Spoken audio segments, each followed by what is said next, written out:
forgot to press the Discord button. Let's see. Moby Dick Monday Part 3. I should probably take a picture. There we go. There we go. Send now. Then I go to Stream Elements, where I need to post stuff up. Important streamer stuff. Ugh.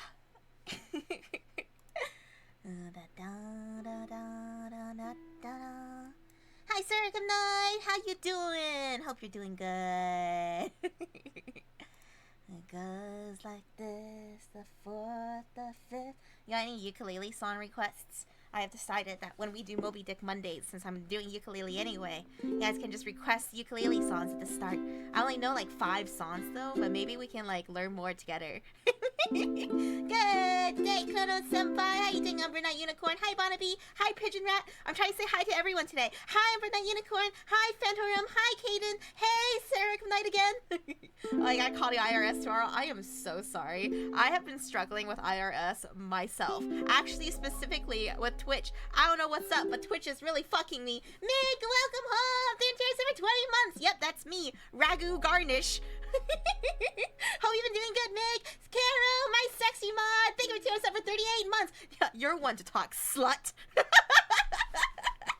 Oh, shoot. My entire model froze for some reason. I blame you guys for this. I have done nothing wrong. How did you know? How did you know I was saying hallelujah? What? How did you know? What? I was doing that before stream. How do you do that? Waluigi. What the fuck? Grilled egg, welcome home. Thanks for 45 months. Welcome back. Hope you've been doing well. The stream froze. Is it back, or are you just staring at me frozen now? Because I should be back now. Question marks? It's back? Okay, we're good. That was just a temporary lapse in whatever the fuck was going on. What the fuck? I was still reeling at how, like, Umbra Knight knew I was saying hallelujah. Grilled egg, did I already say hi? I probably did. But welcome home anyway. Thank you for 45 months, you sexy girly, you. A stick of butter. Welcome home. Thank you for 51 months. Welcome back. What are you guys? What the fuck? He hasn't even answered me, bro. Is he in here? Checks my balls, bro. Are you under there? How did you hear that? The Valkyrie pulls you out, Luigi. How did you do that? Oh my god. Yeah. How's it going, Brother Day Day? How are you guys doing today? It is Monday. It's a whole new week. I woke up super early today to go to my doctor's appointment. Now I'm home, and I'm lazy. I finally played like a few hours of Poco Pio over the weekend. Finally, I have mustered the will. I know it's a banger, okay? It's created by the same people who created Dragon Quest Builders 2, which is one of the greatest games ever made. Yeah, of course I'm reading Moby Dick. This is week 3 of Moby Dick. Keep up. Yeah, I mean, for me, since I have rheumatoid arthritis and lupus, doctor's appointments are pretty much weekly, or if not bi-weekly. I'm doing what I'm doing it. I am simply doing it.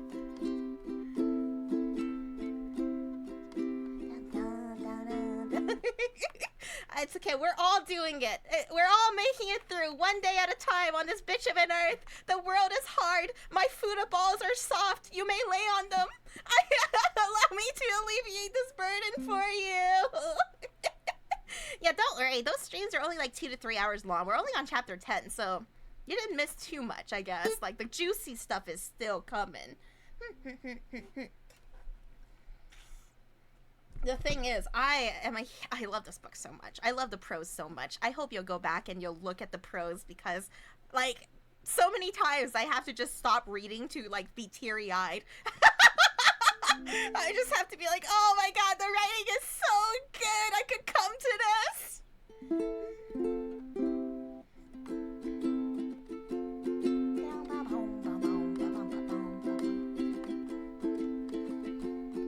You only read Dracula as your only, like, classic literature? That's fucking crazy. Oh man, I know that I would not be who I am today if I didn't go to magnet school and with my AP and IB programs constantly spanking my ass and forcing me to read. The only old book I ever read that I fucking regret is the Aeneid. I don't think anyone should read the Aeneid. It is boring. It's classic literature, sure, and some of the tragic hero archetypes come from it, sure, but it's so fucking boring. It's one of the worst books I've ever read. Yes, they're archived. G Ninja, you can come watch at Moby Dick Hours. The best book ever. I know, I wish I got to read The Odyssey, but I did not. The books I got to read in high school was 1984, which I think everyone should read. Like, actually, I cannot believe that people are constantly just saying 1984 without the context. It's like, if you read this, it would blow your mind over how continuously relevant this book is today. We are truly watching history repeat itself because people won't fucking pick up 1984 to recognize, like, half the propaganda techniques that we're weak to. I love The Great Gatsby. I genuinely enjoyed it. If I had to rank it, I would say 1984 is a must-read, and then, like, stuff like Catcher in the Rye and Lord of Flies and what did you just say? Great Gatsby. I would say those three books in particular are a maybe read them. Perhaps read them. Now, you know what? Fuck it. Great Gatsby goes in the you should read it category. The writing and the imagery and it's just so good. It's so fucking good. Fading Spades, welcome home. Thanks for 52 months. Welcome back. Hope you're doing great. Lord of the Flies, I have mixed feelings about. I think that the overall message is great, but I think that the writing in between is a bit fucked up. Like, kind of boring too. What's that other book that I read? Not My Immortal, although that is classic literature in its own right. Shut up! Yeah, I'm forcing you to read this. 1984. Let's see. The Catcher in the Rye. I did not read Paradise Lost. I really should, though. I can't really explain it, but Catcher in the Rye was like a very important read for me. I think it just was one of those books that hit me hard because I read it at the exact right time of my life, which was like, going from high school to university, and I'm about like 2 years younger than most people my grade, so I had that really weird kind of precocious fucking hate. I guess I can't really explain it. But basically, like, this resentment of having to grow up and become all of these grown-ups that I resented and did not like. That was my takeaway from Catcher in the Rye. I really loved how infantile Holden could be. I love that he was stuck on the cusp of being like a child or being an adult, which he hates. Phonies, if you will. Good times. What other books I read? I watched Their Eyes Were Watching God, which was a read I didn't think I would enjoy as much as I did, but I really enjoyed it. I also read The Invisible Man, not the one with the supernatural invisible guy like killing everyone, but one that is like African American literature that, wow, it was a great read, man. I don't know. When I think about peak angst, I think about Invisible Man. Brother Day, welcome home. Thank you for 38 months. Welcome back. I think the most important reading I did, though, like, for like 4 years of university there, I did no reading. There was no time to do pleasure reading. Like, I would read manga, because for pleasure. But, you couldn't force me to pick up a book until I took an existentialist literature class. I recommend all of those books. I would give you guys a list of books that I read for existential lit, and I would tell you guys you should read every single one of them. Yes, The Stranger by Camus. What's the other thing? Osamu Dazai's No Longer Human. Oh my god. War of the Worlds. No, I have not. Right, Meg. I think that we're all Holden. There's a scene, specifically in A Catcher in the Rye, that endeared me to him. First, there's a line that he says that he's like, I have the kind of laugh that if I laughed in a movie theater, the person in front of me would turn around and kindly ask me to shut the fuck up. And I'm like, yes! Yes! He gets it! He understands what it's like to have an obnoxious laugh to overthink it. Yeah, I felt that. there's another scene, and I saw myself in him, where he's like alone, and he's coming out the elevator and just pretending he got shot. It's such a silly scene because no one else is there. He gets out from the elevator and he's like holding his guts together, like, cause what else do you do when you get shot? And I'm just like, what the fuck? I do that shit. I think Holden Caulfield might have ADHD. Listen, I have no shame for my laugh, and I hope you guys don't have a shame for it too. It's sort of like, I have heard it all as a VTuber. You know, like, as a VTuber, you just kind of have to deal with people saying whatever the fuck about you because they think you're a celebrity, but you're really not. You're just some fucking mentally ill woman on the internet. Right? I have seen, just like in the wild, I'll go on Reddit, right? And I'll see somebody be like, oh yeah, I love Ryu. And I'm like, oh, that's me, I'm Ryu. And then I scroll down and some other dude is like, yeah, but her voice though. It's like, bro! What the fuck? Why'd you do me like this? But I can't be mad because the thing is, if you don't like my voice, there's like 6,000 other VTubers whose voices you might be able to tolerate. I just don't understand what. It's fine if you don't like it, but you're just gonna say it anywhere, huh?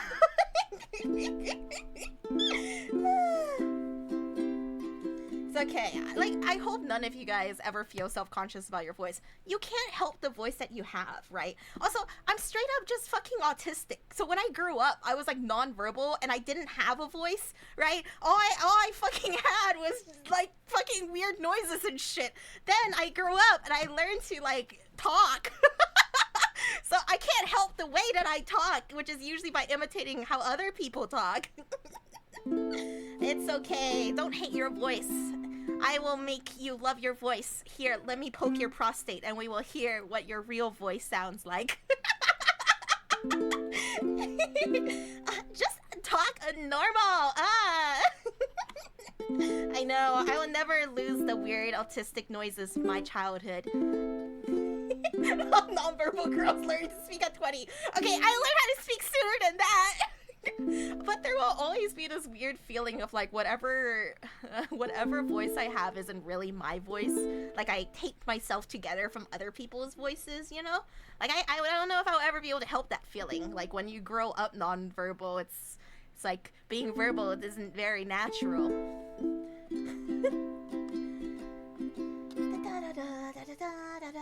Yeah, I know, it's fine, it's fine. I can't emphasize this enough, but if somebody talks shit about me in some random corner of the internet, there's nothing I can do about that, man. Like, there's absolutely nothing I can fucking do about it. They can do it. It's fine. I'll just not read. It's cool, dude. It's just that, like, the internet is so vast that you can spend your time doing whatever you want on it and watching things that exclusively benefit you. So there's no reason to mull about the content that doesn't quite fit your fit you or is catered to you. I'm not trying.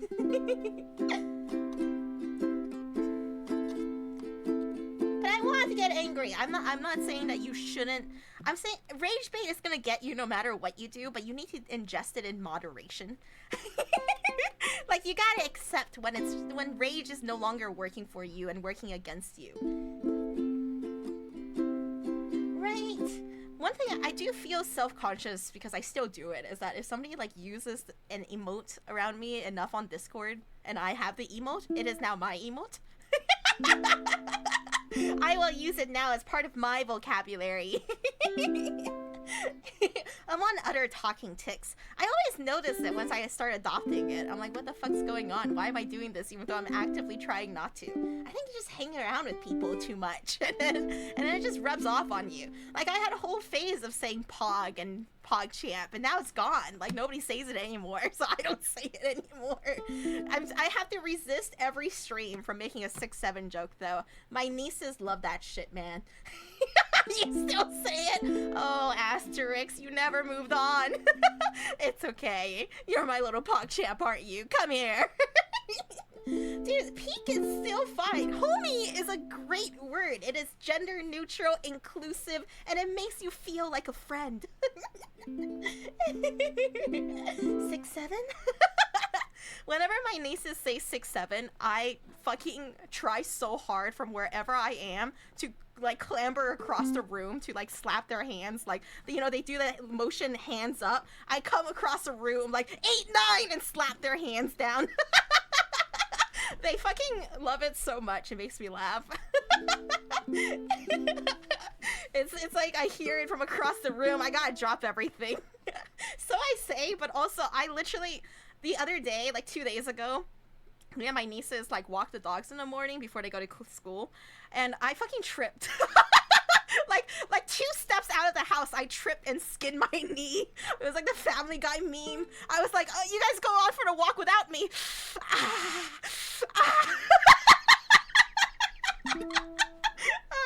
I was like, dude, I'm fucking useless. Now when they do 6-7, I can't do anything. I'm just stuck because my knee hurts. You've never heard someone under the age of 25 say it? Well, I'm 26 and I just said it. 6-7, bitch. The Peter Guigui allegations. I will bear these allegations with pride, okay? How long do you guys think we should, like, wait before I continue reading? I want homies to be able to have time to join in and all that. Oh my god, 6-7 is just fucking everywhere. It's too much. It just makes me sad because I like to sneak in 69 everywhere, and now every time I sneak in 69 somewhere, someone's like, you should have snuck in 6-7 instead. I want to kill them. It's not fair. 69 was here first, and it's a sex position, so it's better. Ah, da da da da. Ba ba ba ba. Ba da ba ba.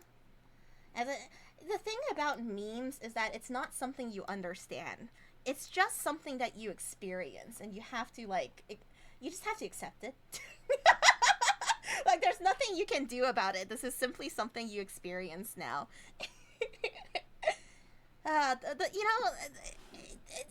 You know how it is. The bastardization of internet terms by the generation below us. We can do nothing but watch it happen.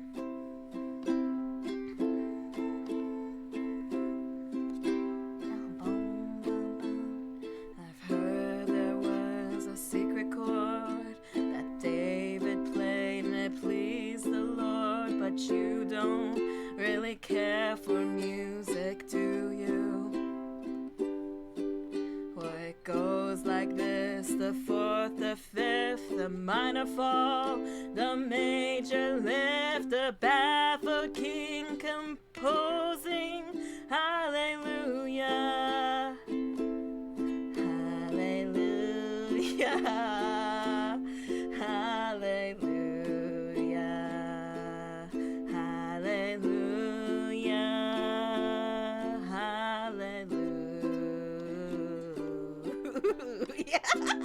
Waluigi, Waluigi. That's it. Okay, Waluigi and that one fucking like Shia LaBeouf song. Those were the songs that were kind of played on repeat my freshman year of university. It's a curse. I want to forget about them, but I can't. They're always looming. Also, the year that I graduated high school was the year of fucking Rebecca Black's Friday song. Those of you who have never been cursed with it, you should be so fucking grateful, because every fucking Friday during one of my classes, my teacher would play that goddamn song. You don't understand. These songs curse me. Shy surprise. I do like the Shia LaBeouf song, though. I feel like that one is timeless. Your faith was strong, but you needed proof. You saw her bathing on the roof. Her beauty and the moonlight overthrew you. She tied you to a kitchen chair. She broke your throne. She cut your hair. And from the lips she drew the hallelujah. Waluigi, Waluigi, Waluigi, Waluigi.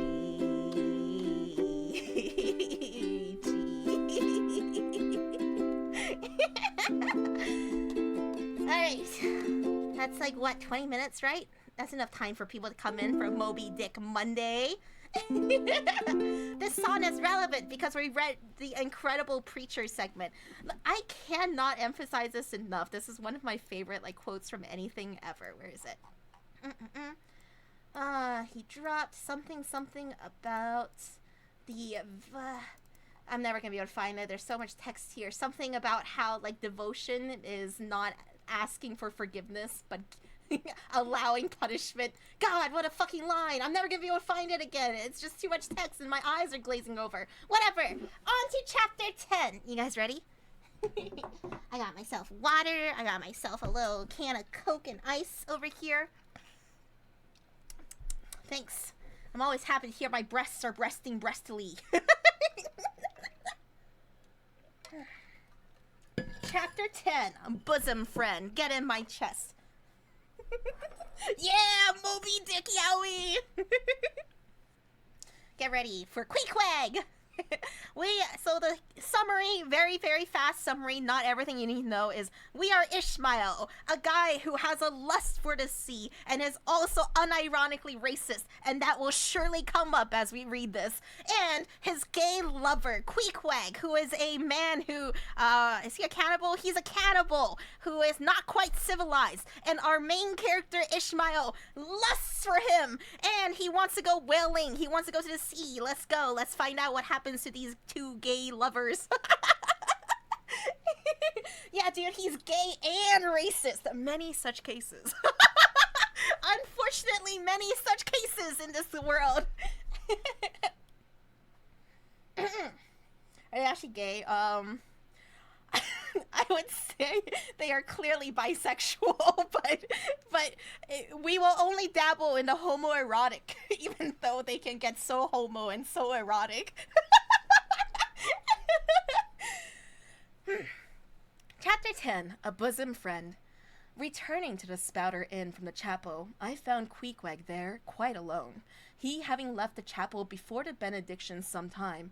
He was sitting on a bench before the fire with his feet on the stove hearth, and in one hand was holding close up to his face that little idol of his, peering hard into its face, and with a jackknife gently whittling away at its nose, meanwhile humming to himself in his heathenish way. Shores advice, welcome home, thank you to us for 33 months. And a quick reminder that you will see words from old literature that is not okay to say nowadays. I'm not going to say it, but I'm not going to censor it either, because you know I'm anti-censorship, and to censor the literature where these words come from is just erasing history. So I won't do that, but I just won't say the words and we will scroll and read, okay? All right, we on the same page? Awesome, epic. But being now interrupted, he put up the image and pretty soon going to, oh no, did stream die again? Okay, we're good. But being now interrupted, he put up the image and pretty soon, going to the table, took up a large book there, and placing it on his lap, began counting the pages with deliberate regularity. At every 50th page, as I fancied, stopping a moment, looking vacantly around him, and giving utterance to a long-drawn, gurgling whistle of astonishment, he would then begin again at the next 50, seeming to commence at number 1 each time, as though he could not count more than 50, and it was only by such a large number of 50s being found together that his astonishment at the multitude of pages was excited. With much interest, yeah, of course, with much interest I sat watching him, savage though he was and hideously marred about the face, at least to my taste. His countenance yet had a something in it which was by no means disagreeable. You cannot hide the soul. Through all his unearthly tattooings, I thought I saw the traces of a simple, honest heart, and in his large, deep eyes, fiery, black, and bold, there seemed tokens of a spirit that would dare 1,000 devils. And besides all this, there was a certain lofty bearing about the pagan, which even his uncouthness could not altogether maim. He looked like a man who had never cringed and never had had a creditor, whether it was, too, that his head been shaved, his forehead was drawn out in freer and brighter relief, and looked more expansive than it otherwise would. This I will not venture to decide, but certain it was his head was phrenologically an excellent one. So phrenologically, this is a real historical thing. They used to believe that certain segments of the head correlated with certain personality traits or temperaments and so on and so forth, which wasn't too far from reality since, we have, like the temporal lobe, everything has its place. But back in the day, they thought of stupid shit, like they're like, oh, the front of the head, that's where the impure thoughts live, where the back of the head, that's where his ability to sow comes from. That's what phrenology is. It may seem ridiculous, but it reminded me of General Washington's head, as seen in the popular busts of him. It had the same long, regularly graded, retreating slope from above the brows, which were likewise very projecting. Yeah, no, that's exactly it, lobotomy science. Like two long promontories, thickly wooded on top. Queequeg was George Washington cannibalistically developed. Whilst I was thus closely scanning him, half pretending meanwhile to be looking out at the storm from the casement, he never heeded my presence, never troubled himself with so much as a single glance, but appeared wholly occupied with counting the pages of the marvelous book. Let me move this. Considering how sociably we had been sleeping together the night previous, and especially considering the affectionate arm I had found thrown over me upon waking in the morning, they slept together, I thought this indifference of his very strange. But savages are strange beings. At times you do not know exactly how to take them. At first they are overawing. Their calm self-collectedness of simplicity seems a Socratic wisdom. I had noticed also that Queequeg never consorted at all, or but very little, with the other seamen in the inn. He made no advances whatever, appeared to have no desire to enlarge the circle of his acquaintances. All this struck me as mighty singular, yet upon second thoughts there was something almost sublime to it. Here was a man some 20,000 miles from home, by the way of the Cape Horn, that is, which was the only way he could get there, thrown among people as strange to him as though he were in the planet Jupiter, and yet he seemed entirely at ease, preserving the utmost serenity, content with his own companionship, always equal to himself. Surely this was a touch of fine philosophy, though no doubt he had never heard there was such a thing as that. But perhaps, to be true philosophers, we mortals should not be conscious of so living or so striving. So soon as I hear that such a man gives himself out for philosopher, I conclude that, like the dyspeptic old woman, he must have broken his digester. As I sat there in that now lonely room, the fire burning low in that mild stage when, after its first intensity has warmed the air, it then only glows to be looked at, the evening shades and phantoms gathering around the casements and peering in upon us silent, solitary twain, the storm boomings without in solemn swells, I began to be sensible of strange feelings. I felt a melting in me. No more my splintered heart and maddened hand were turned against the wolfish world. This soothing savage had redeemed it. There he sat, his very indifference speaking a nature in which there lurked no civilized hypocrisies and bland deceits. Wild he was, a very sight of sights to see, yet I began to feel myself mysteriously drawn towards him, gay, and those same things that would have repelled most others, they were the very magnets that thus drew me, very gay. I'll try a pagan friend. What? Let me have a taste. I'll try a pagan friend, thought I, since Christian kindness has proved but hollow courtesy. I drew my bench near him and made some friendly signs and hints, doing my best to talk with him meanwhile. At first, he little noticed these advances, but presently, upon my referring to his last night's hospitalities, he made out to ask me whether we were again to be bedfellows. I told him yes, whereat I thought he looked pleased, perhaps a little complimented. I don't know. Ishmael, you're not a very, reliable narrator. You're a very gay one and racist. We then turned over the book together, and I endeavored to explain to him the purpose of the printings and the meaning of the few pictures that were in it. Thus, I soon engaged his interest, and from that we went to jabbering the best we could about the various outer sights to be seen in this famous town. Soon, I proposed a social smoke, and producing his pouch and tomahawk, he quietly offered me a puff, and then we sat exchanging puffs from that wild pipe of his, and keeping it regularly passing between us. Ooh, they're bonding. If there yet lurked any ice of indifference towards me in the pagan's breast, this pleasant genial smoke we had soon thawed it out, and left us cronies. God damn it. I am so VTuber brain. Crony? What are you doing here? He seemed to take me quite as naturally and unbiddenly as I to him, and when our smoke was over, he pressed his forehead against mine, clasped me around the waist, and said that henceforth we were married, meaning in his country's face that we were bosom friends. He would gladly die for me if need should be. Whoa! Bosom friends! Yo, it's happening so fast! He's gonna fucking die for him! In a countryman, this sudden flame of friendship would have seemed far too premature, a thing to be much distrusted, but in this simple savage, those old rules would not apply. After supper and another social chat and smoke, we went to our room together. He made me a present of his embalmed head, took out his enormous tobacco wallet, and groping under the tobacco, drew out some $30 in silver. Then, spreading them on the table and mechanically dividing them into 2 equal portions, pushed one of them towards me and said it was mine. I was going to remonstrate, but he silenced me by pouring them into my trousers pockets. I let them stay. He then went about his evening prayers, took out his idol, and removed the paper fireboard. By certain signs and symptoms, I thought he seemed anxious for me to join him, but well knowing what was to follow, I deliberated a moment whether, in case he invited me, I would comply or otherwise. I was a good Christian, born and bred in the bosom of the infallible Presbyterian Church. How then could I unite with this wild idolater in worshipping his piece of wood?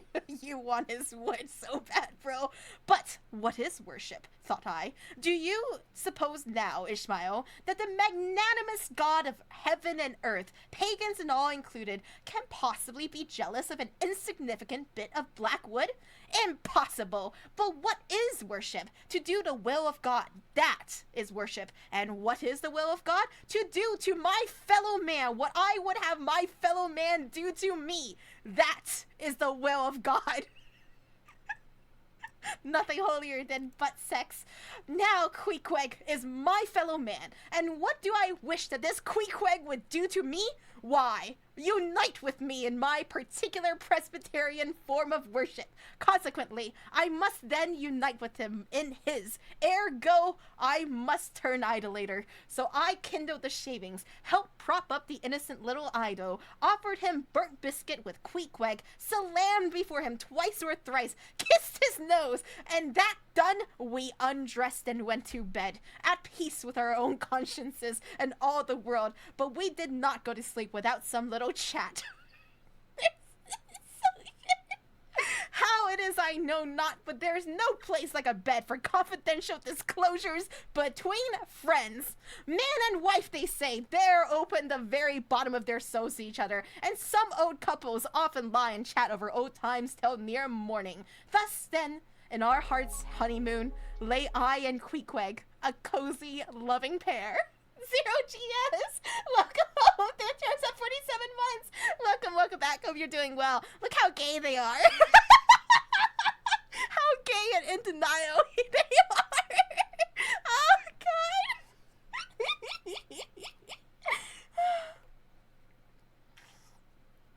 Oh, God. They keep going.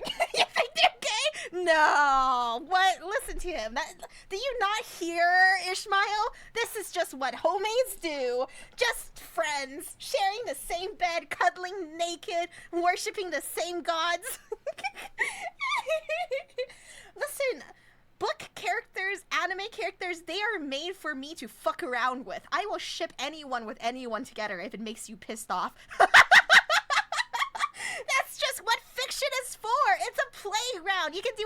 thing. If you can't express morally questionable things in fiction, then what's the fucking point, man?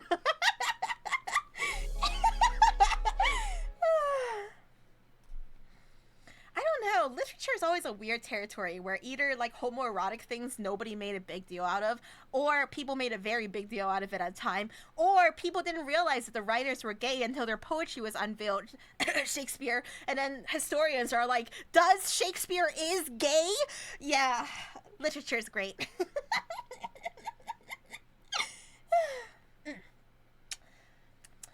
Chapter 11, Nightgown. We had lain thus in bed, chatting and napping at short intervals, and Queequeg now and then affectionately throwing his brown tattooed legs over mine, and then drawing them back. So entirely sociable and free and easy were we, when, at last, by reason of our confabulations, what little nappishness remained in us altogether departed, and we felt like getting up again, though daybreak was yet some way down the future. Oh, that's so sweet. They just cuddled until they were done, dude. What the fuck? They cuddled and chatted. Oh my god. It's so cute. Yes, we became very wakeful, so much so that our recumbent position began to grow wearisome, and by little and little we found ourselves sitting up, the clothes well tucked around us, leaning against the headboard with our 4 knees drawn up close together, and our 2 noses bending over them, as if our knee pans were warming pans. We felt very nice and snug, the more so since it was so chilly out of doors. Indeed, out of bedclothes too, seeing that there was no fire in the room. The more so, I say, because truly to enjoy bodily warmth, some small part of you must be cold, for there is no quality in this world that is not what it is merely by contrast. That is so fucking true. Nothing exists in itself. If you flatter yourself that you are all over comfortable and have been so a long time, then you cannot be said to be comfortable anymore. But if, like Queequeg and me in this bed, the tips of your nose or the crown of your head be slightly chilled, why then, indeed, in the general consciousness you feel more delightfully and unmistakably warm. For this reason, a sleeping apartment should never be furnished with a fire, which is one of the luxurious discomforts of the rich. For the height of this sort of deliciousness is to have nothing but the blanket between you and your snugness and the cold of the outer air. Then there you lie, like the one warm spark in the heart of an Arctic crystal. We had been sitting in this crouching manner for some time, when all at once I thought I would open my eyes, for when between sheets, whether by day or night, and whether asleep or awake, I have a way of always keeping my eyes shut, in order the more to concentrate the snugness of being in bed, because no man can ever feel his own identity aright, except his eyes be closed, as if darkness were indeed the proper element of our essences, though light be more congenial to our clayey parts. Upon opening my eyes then, and coming out of my own pleasant and self-created darkness into the imposed and coarse outer gloom of the unilluminated 12 o'clock at night, I experienced a disagreeable revulsion. Nor did I at all object to the hint from Queequeg that perhaps it were best to strike a light, seeing that we were so wide awake, and besides he felt a strong desire to have a few quiet puffs from his tomahawk. Be it said that, though I had felt such a strong repugnance to his smoking in the bed the night before, yet see how elastic our stiff prejudices grow when love once comes to bend them. For now I liked nothing better than to have Queequeg smoking by me, even in bed, because he seemed to be full of such serene household joy then. I no more felt unduly concerned for the landlord's policy of insurance. I was only alive to the condensed confidential comfortableness of sharing a pipe and a blanket with a real friend. With our shaggy jackets drawn about our shoulders, we now passed the tomahawk from one to the other, till slowly there grew over us a blue-hanging tester of smoke, illuminated by the flame of the newly lit lamp. Whether it was that this undulating tester rolled the savage way to far distant scenes, I know not, but he now spoke of his native island, and eager to hear his history, I begged him to go on and tell it. He's gladly complied, though at the time I but ill comprehended not a few of his words, yet subsequent disclosures, when I had become more familiar with his broken phraseology, now enable me to present the whole story, such as it may prove in the mere skeleton I give. Camaraderie, friends. Why would I shit the captain and the ship when I can shit the captain and the whale? Now that's the true ship right there. Ah, shit, my ukulele. It's okay. Chapter 12, Biographical. Queequeg was a native of Rokovoko, an island far away to the west and south. It is not known in any map. True places never were. When a new-hatched savage running wild about his native woodlands in a grass clout, followed by the nibbling goats, as if he were a green sapling, even then in Queequeg's ambitious soul lurked a strong desire to see something more of Christendom than a specimen wilder or two. His father was a high chief, a king, his uncle a high priest, and on the maternal side he boasted aunts who were the wives of unconquerable warriors. There was excellent blood in his veins, royal stuff, though sadly vitiated, I fear, by the cannibal propensity he nourished in his untutored youth. A Sag Harbor ship visited his father's bay, and Queequeg sought a passage to Christian lands. But the ship, having her full complement of seamen, spurned his suit, and not all the king his father's influence could prevail. But Queequeg vowed a vow. Alone in his canoe, he paddled off to a distant strait, which he knew the ship must pass through when she quitted the island. On one side was a coral reef, on the other a low tongue of land covered with mangrove thickets that grew out into the water. Hiding his canoe, still afloat, among these thickets with its prow seaward, he sat down in the stern, paddle low in hand, and when the ship was gliding by, like a flash he darted out, gained her side, with one backward dash of his foot capsized and sank his canoe, climbed up the chains, and throwing himself at full length upon the deck, grappled a ringboat there, and swore not to let it go, though hacked to pieces. In vain, the captain threatened to throw him overboard, suspended a cutlass over his naked wrists. Queequeg was the son of a king, and Queequeg budged not. Struck by his desperate dauntlessness and his wild desire to visit Christendom, the captain at last relented and told him he might make himself at home. But this fine young savage, this sea prince of Wales, never saw the captain's cabin. They put him down among the sailors and made a whaleman of him. But like Tsar Peter, content to toil in the shipyards of foreign cities, Queequeg disdained no seeming ignominy, if thereby he might happily gain the power of enlightening his untutored countrymen. For at the bottom, so he told me, he was actuated by a profound desire to learn among the Christians the arts whereby to make his people still happier than they were, and more than that, still better than they were. But alas, the practices of whalemen soon convinced him that even Christians could be both miserable and wicked, infinitely more so than all his father's heathens.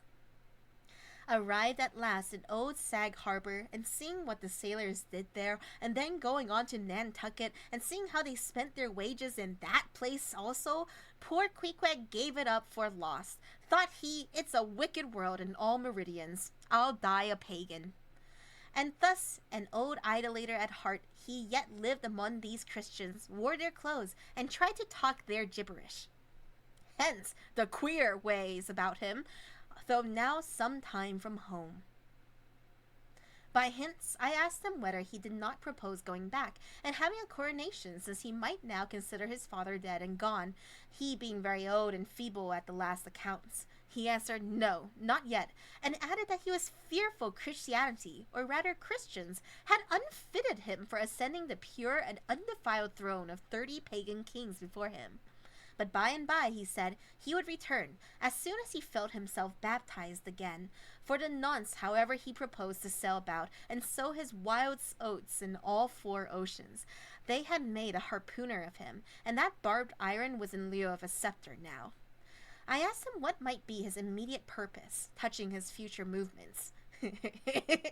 He answered to go to sea again in his old vacation. Upon this, I told him that whaling was my own design, and informed him of my intention to sail out of Nantucket, as being the most promising port for an adventurous whaleman to embark from. He at once resolved to accompany me to that island, ship aboard the same vessel, get into the same watch, the same boat, the same mess with me, in short, to share my every hap, with both my hands in his, boldly dip into the potluck of both worlds. To all this I joyously assented, for besides the affection I now felt for Queequeg, he was an experienced harpooner, and as such could not fail to be of great usefulness to one who, like me, was wholly ignorant of the mysteries of whaling, though well acquainted with the sea, as known to merchant seamen. His story being ended with his pipe's last dying breath, Queequeg embraced me, pressed his forehead against mine, and blowing out the light, we rolled over from each other this way and that, and very soon we're sleeping. Sorry to all the people who got hit by AutoMod for saying queer. What, I always fucking forget, what month is it? June, July, the month for the queers. When's the national holiday?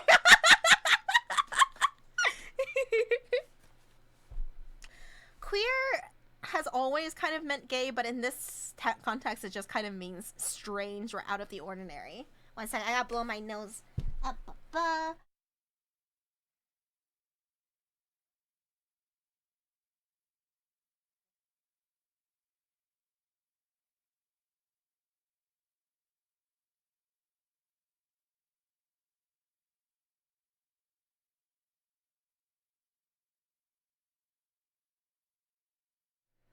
I mean, the meaning of words just change over time.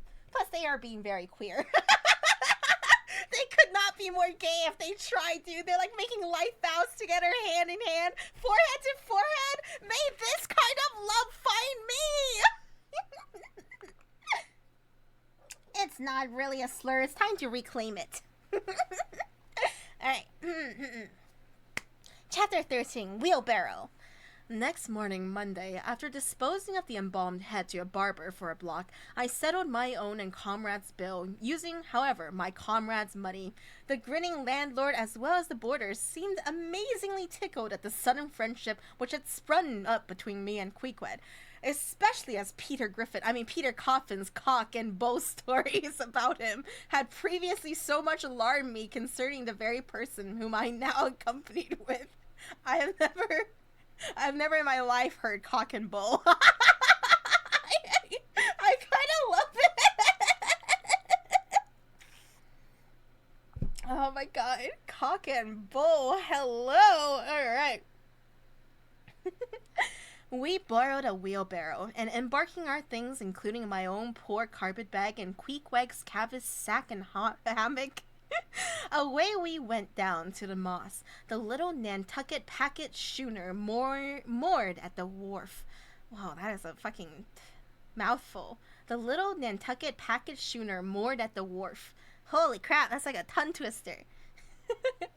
As we were going along, the people stared, not at Queequeg so much, for they were used to seeing cannibals like him in their streets, but at seeing him and me upon such confidential terms. But we heeded them not, going along, wheeling the barrel by turns, and Queequeg now and then stopping to adjust the sheath on his harpoon barbs. I asked him why he carried such a troublesome thing with him ashore, and whether all whaling ships did not find their own harpoons. To this, in substance, he replied that though what I hinted was true enough, yet he had a particular affection for his own harpoon because it was of assured stuff, well tried in many a mortal combat, and deeply intimate with the hearts of whales. In short, like many inland reapers and mowers who go into the farmers' meadows armed with their own scythes, though in no wise obliged to furnish them, even so, Queequeg, for his own private reasons, preferred his own harpoon.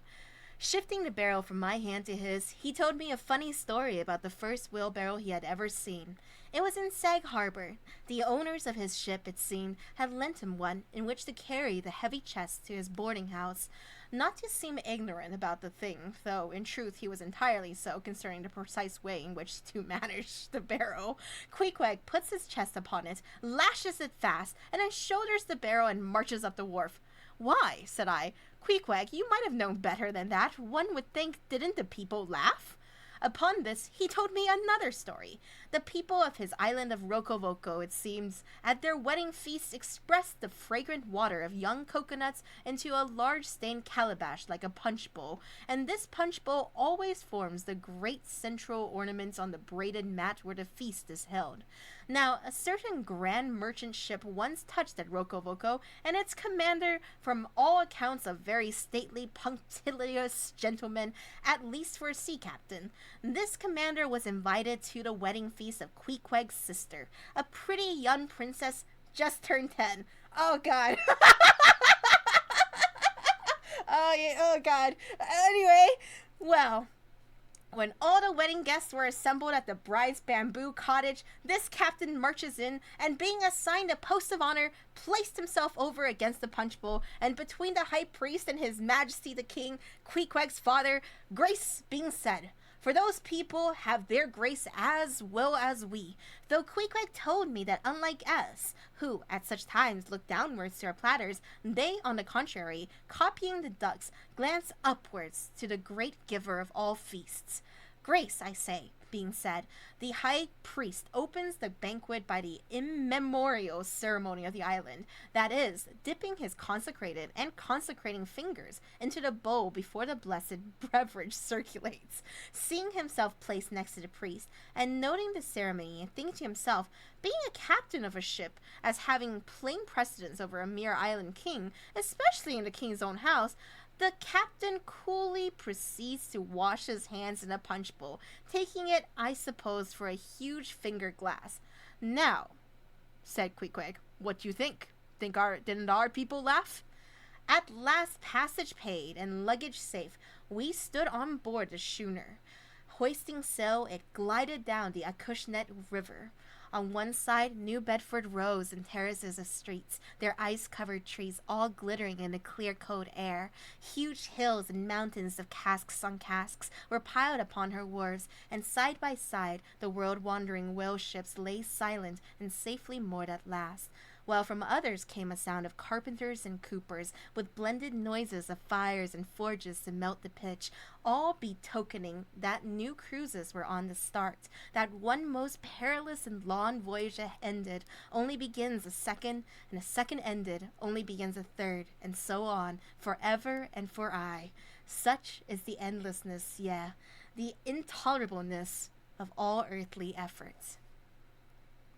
Gaining the more open water, the bracing breeze waxed fresh. The little moss tossed the quick foam from her bows, as a young colt his snortings. How I snuffed that Tartar air! How I spurned that turnpike earth, that common highway all overdented with the marks of slavish heels and hoofs, and turned me to admire the magnanimity of the sea, which will permit no records. At the same foam fountain, Queequeg seemed to drink and reel with me. His dusky nostrils swelled apart. He showed his filed and pointed teeth. On we flew, and our offing gained. The moss did homage to the blast, ducked and dived her bows as a slave before the Sultan. Sideways leaning, we sideways darted, every rope yarn tingling like a wire, the two tall masts buckling like Indian canes in land tornadoes. So full of this reeling scene were we, as we stood by the plunging bowsprit, that for some time we did not notice the jeering glances of the passengers, a lubber-like assembly, who marveled that two fellow beings should be so companionable, as though a white man were anything more dignified than a whitewashed. But there were some boobies.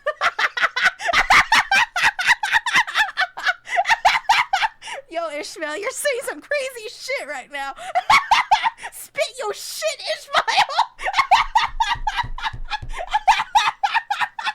Yo. He just spit some of the hardest truths I've ever heard, and then there were boobies?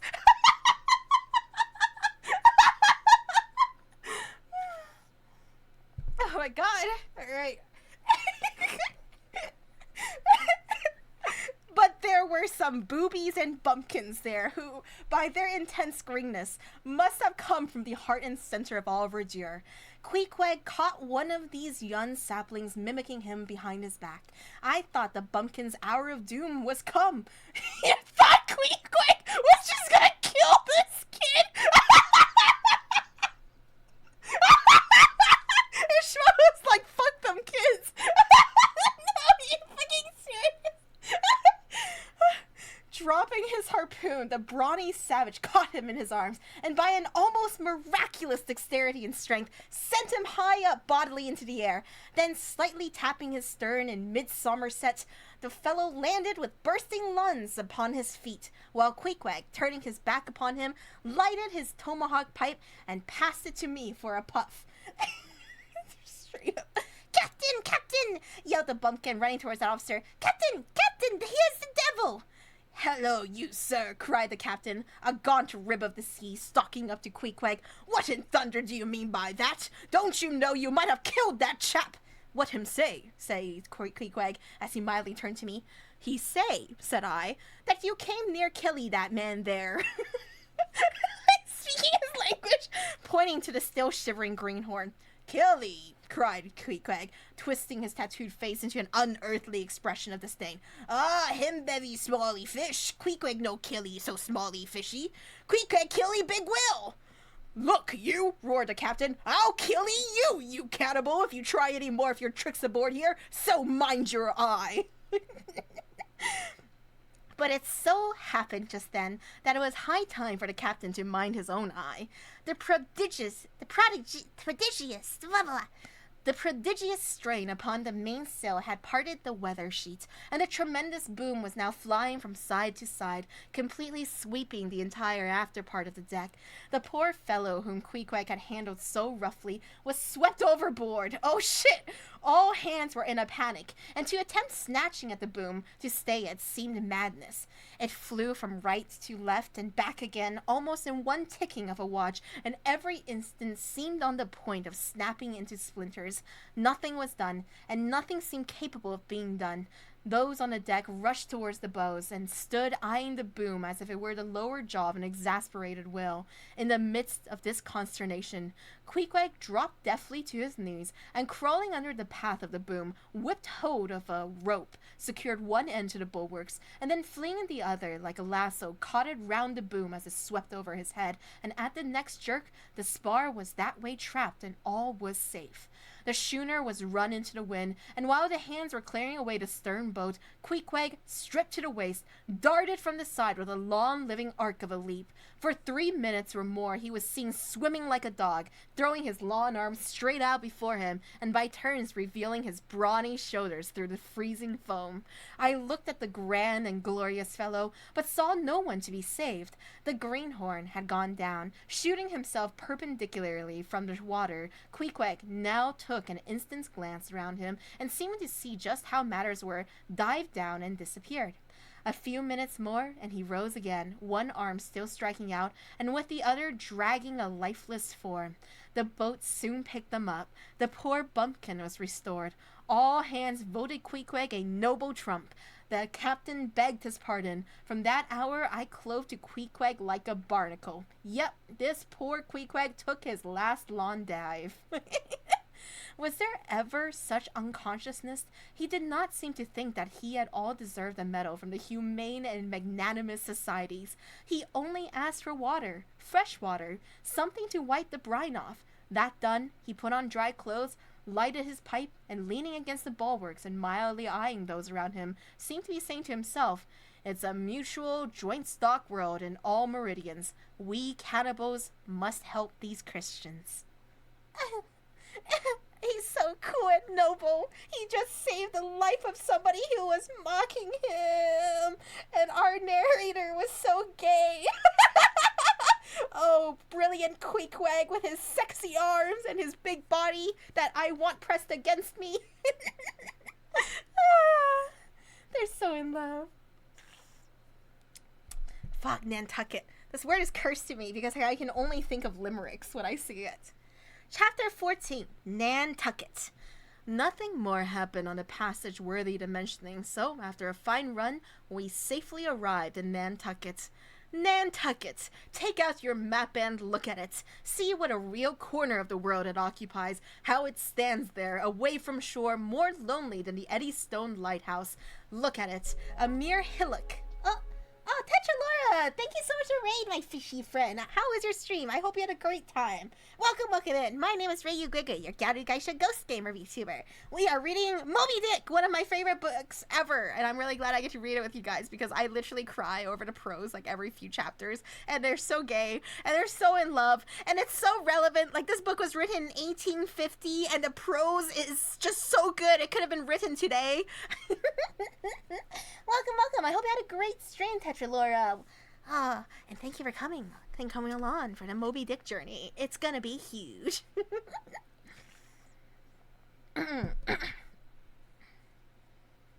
You never read it. I mean, a lot of people haven't read Moby Dick. There's so many books I need to read for you guys. Is 1984 public domain? We gotta read that one next because every time somebody says something, a situation is 1984 without having read the book, I want to scream. It's great to see you, Tetra. Thank you for stopping by and bringing your homies over. I really appreciate it. All right, back to the book. Let's see. Look at it. A mere hillock, an elbow of sand, all beach without a background. There is more sand there than you would use in 20 years as a substitute for blotting paper.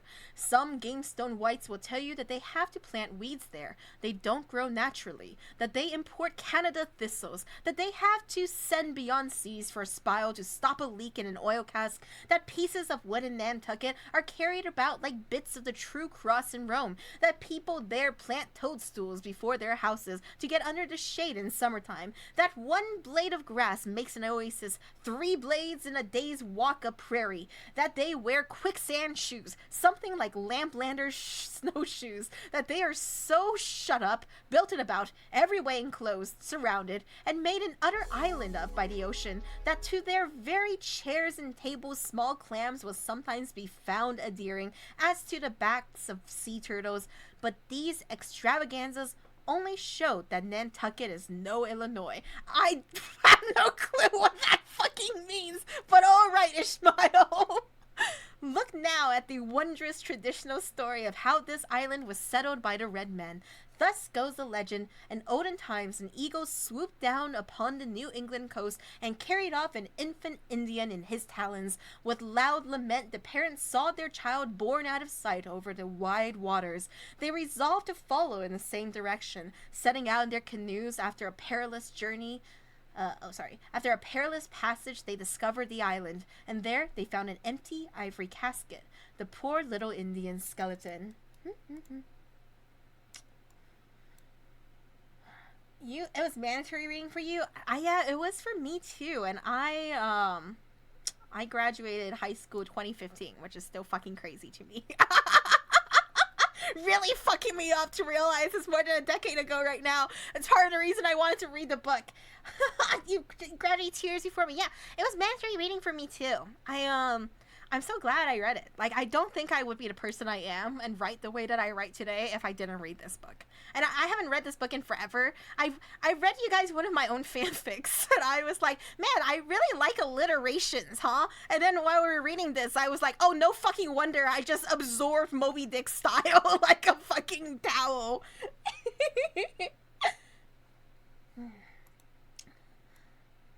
What wonder then that these Nantucketers, I feel like I'm saying a slur.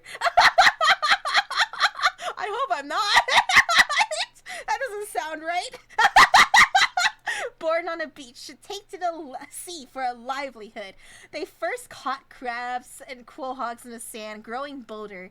They waded with nets for mackerel, more experienced. They pushed off in boats and captured cod, and at last, launching a navy of great ships on the sea, explored this watery world, put an incessant belt of circumnavigations round it, peeped in at barren straits, and in all seasons and all oceans declared everlasting war with the mightiest animated mass that has survived a flood, most monstrous and most mountainous, that Himalayan salt sea mastodon, clothed with such portentousness of an unconscious power that his very panics are more to be dreaded than his most fearless and malicious assaults. And thus have these naked Nantucketers.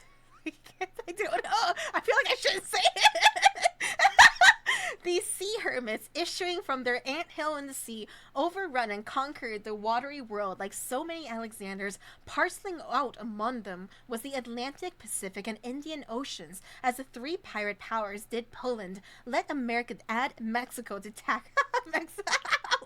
Let America add Mexico to Texas and pile Cuba upon Canada. Let the English overswarm all India and hang out their blazing banner from the sun. 2/3 of this terraqueous globe are the Nantucketers, for the sea is his. He owns it, as emperors own empires, other seamen having but a right of way through it. Merchant ships are but extension bridges, armed ones but floating forts. Even pirates and privateers, though following the sea as highwaymen the road, they but plunder other ships, other fragments of the land like themselves, without seeking to draw their living from the bottomless deep itself. The Nantucketer, he alone resides and riots on the sea. He alone, in Bible language, goes down to it in ships, to and fro, plowing it as his own special plantation. There is his home. There lies his business, which a Noah's flood would not interrupt, though it overwhelmed all the millions in China. He lives on the sea, as prairie cocks in the prairie. He hides among the waves. He climbs them as chamois hunters climb the Alps. For years he knows not the land, so that when he comes to it and at last, it smells like another world, more strangely than the moons would to an earthsman, with the landless gull that at sunset folds her wings and is rocked to sleep between billows. So at nightfall, the Nantucketer, out of sight of land, furls his sails and lays him to his rest, while under his very pillow rush herds of walruses and whales. That's okay. I can't explain this enough, but sometimes reading is like the first time you read a book, you're not going to get it. Sometimes that's just how it is. I think it can be that way with like any media. Like, I think the best movies I've ever seen are movies where the first time I watch, I'm like, what the fuck is happening? I'm not getting it at all. And then when I watch it a second or third time, it means something deeper and more to me. That's Moby Dick. Like, I remember reading it as a kid, and I'll be real, I didn't understand half the shit in it. There's sometimes in this that I'm reading this that I'm like, holy shit, I get it now. I still don't understand the geography, all right? That's just, I just have to accept that's not gonna happen. But it's just, every time you read something new or listen to something new, you're really expanding yourself in a lot of ways. You're learning new tropes, you're learning new styles, you're learning what you like to hear and what makes you zone out, and that's an important experience. Thanks. I bet this is the best Moby Dick reading you've ever read and listened to. It's the only. I'm doing good, Skooma. Enjoying my time reading with you guys. One of my favorite books ever. Alright. I'll read you guys this chapter and then maybe another, and then I will go to sleep. Thank you guys for joining me. Next chapter. Chapter 15. Chowder. You guys ever watch Chowder? That was one of those cartoons that feels like a fucking fever dream to me. Like the Adventures of Flapjack. Like my nieces have no fucking clue. Rada rada. Yeah, bro.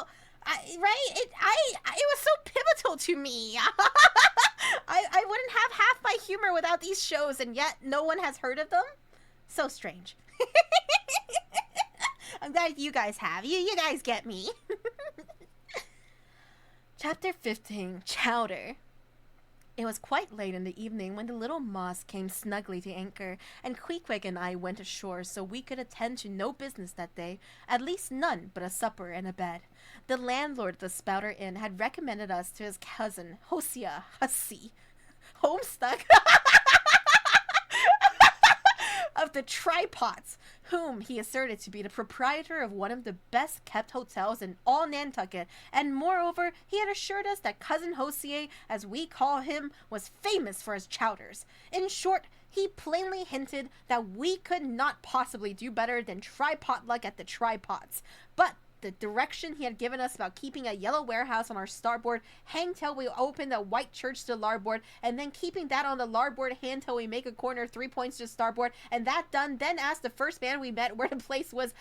These crooked directions of his very much puzzled us at first, especially as, at the outset, Queequeg insisted that the yellow warehouse, our first point of departure, must be left on the larboard hand, whereas I had understood Peter Coffin to say it was on the starboard. However, by dint of beating about a little in the dark, and now and then knocking up a peaceable inhabitant to inquire the way, we at last came to something which there was no mistaking. 2 enormous wooden pots painted black and suspended by asses' ears swung from the cross trees from an old topmast planted in front of an old doorway. The horns of the cross trees were sawed off on the other side so that this old topmast looked not a little like a gallows. Perhaps I was oversensitive to such impressions at the time, but I could not help staring at this gallows with a vague misgiving. A sort of crick was in my neck as I gazed up to the 2 remaining horns. Yes, 2 of them. One for Queequeg and one for me. It's ominous, thinks I. A coffin my innkeeper upon landing in my first whaling port.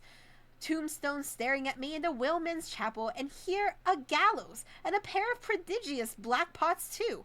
Are these last throwing out oblique hints touching Top-Het? I was called from these reflections by the sight of a freckled woman with yellow hair and a yellow gown standing in the porch of the inn under a dull red lamp swinging there that looked much like an injured eye, and carrying on a brisk scolding with a man in a purple woolen shirt. "Get along with ye," said she to the man, "or I'll be coming to ye." "Come on, Queequeg," said I. "All right, there's Mrs. Hussey." And so it turned out, Mr. Hosea Hussey being from home, but leaving Mrs. Hussey entirely competent to attend to all his affairs. Upon making known our desires for a supper and a bed, Mrs. Hussey, postponing further scolding for the present, ushered us into a little room, and seating us at a table spread with the relics of a recently concluded repast, turned around to us and said, "Clam or cod?" "What's that about cods, ma'am?" said I with much politeness. "Clam or cod," she repeated. "A clam for dinner? A cold clam? Is that what you mean, Mrs. Hussey?" says I. "But that's a rather cold and clammy reception in the winter time, ain't it, Mrs. Hussey?" But being in a great hurry to resume, I'm thinking of steamed hams again. God damn it, every fucking time, guys. Baka, it's been 10 years. How are you doing? Steamed hams, you say, at this time of the year. But being in a great hurry to resume scolding the man in the purple shirt. Oh no, the purple man. Five Nights at Freddy's, you say? Oh god. But being in a great hurry to resume scolding the man in the purple shirt who was waiting for it in the entry, and seeming to hear nothing but the word clam, Mrs. Hussey hurried towards an open door leading to the kitchen, and bawling out, "Clam for 2," disappeared. "Queequeg," said I, "do you think that we can make out a supper for us both on 1 clam?" However, a warm, savory steam from the kitchen served to belie the apparently cheerless prospect before us. But when that smoking chowder came in, the mystery was delightfully explained. Oh, sweet friends, hearken to me. It was made of small, juicy clams, scarcely bigger than hazelnuts, mixed with pounded ship biscuit and salted pork cut up into little flakes, the whole enriched with butter and plentifully seasoned with pepper and salt. Our appetites being sharpened by the frosty voyage, and in particular, Queequeg seeing his favorite fishing food before him, and the chowder being surpassingly excellent, we dispatched it with great expedition, when leaning back a moment and bethinking me of Mrs. Hussey's clam and cod announcement, I thought I would try a little experiment. Stepping to the kitchen door, I uttered the word "cod" with great emphasis, and resumed my seat. In a few moments the savory steam came forth again, but with a different flavor, and in good time a fine cod chowder was placed before us. We resumed business, and while plying our spoons in the bowl, thinks I to myself, I wonder now if this here has any effect on the head. But that oh my god. Now what? What's that? I've never seen this word in my life. What's that stultifying? I would guess it would be like stupefying or stunning. What's that stultifying saying about chowder-headed people? But look, Queequeg, ain't that a live eel in your bowl? Where's your harpoon? Just, dude, I read this book 10 years ago. You can't account. I didn't know what the fuck half the words mean. I still don't know what half the words mean.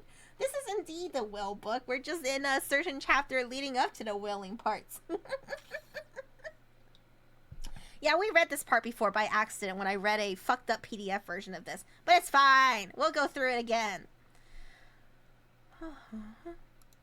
fishiest of all fishy places was the Trypots, which well deserved its name, for the pots there were always boiling chowders. Chowder for breakfast, and chowder for dinner, and chowder for supper, till you began to look for fish bones coming through your clothes. The area before the house was paved with clamshells. Mrs. Hussey wore a polished necklace of codfish vertebra, and Hosea Hussey had his account books bound in superior old shark skin. There was a fishy flavor to the milk, too, which I could not at all account for, till one morning, happening to take a stroll on the beach among some fisherman's boat, I saw Hosea's brindled cow feeding on fish remnants, and marching along the sand with each foot in a cod's decapitated head, looking very slipshod, I assure ye. Supper concluded, we received a lamp and directions from Mrs. Hussey concerning the nearest way to bed, but as Queequeg was about to precede me up the stairs, the lady reached forth her arm and demanded his harpoon. She allowed no harpoon in her chambers. Why not? Said I. Every true whaleman sleeps with his harpoon. But why not? Because it's dangerous, says she. Ever since young Stiggs, coming from that unfortunate voyage of his, when he was gone 4 years and a half with only 3 barrels of ile, was found dead in my first floor back with his harpoon in his side. Ever since then I allow no boarders to take such dangerous weapons in their room at night. So, Mr. Queequeg, for she had learned his name, I will just take this here iron and keep it for you till morning. But the chowder, clam or cod tomorrow for breakfast, men? Both, says I, and let's have a cup of smoked herring by way of variety. Homie is eating good. I won't lie, when I read Shakespeare for high school, I read it with the Spark Notes open like the entire time. I think it's kind of necessary. Like, if you never read the vernacular of like Old English, you're not gonna know what the fuck's going on without something constantly telling you. I know it's like, it feels like cheating, but it's not. Like, you just would not know or understand the book without some frame of reference. And back in my day, SparkNotes was human written and less bad. Aw, thank you, Tatarai. You're so sweet.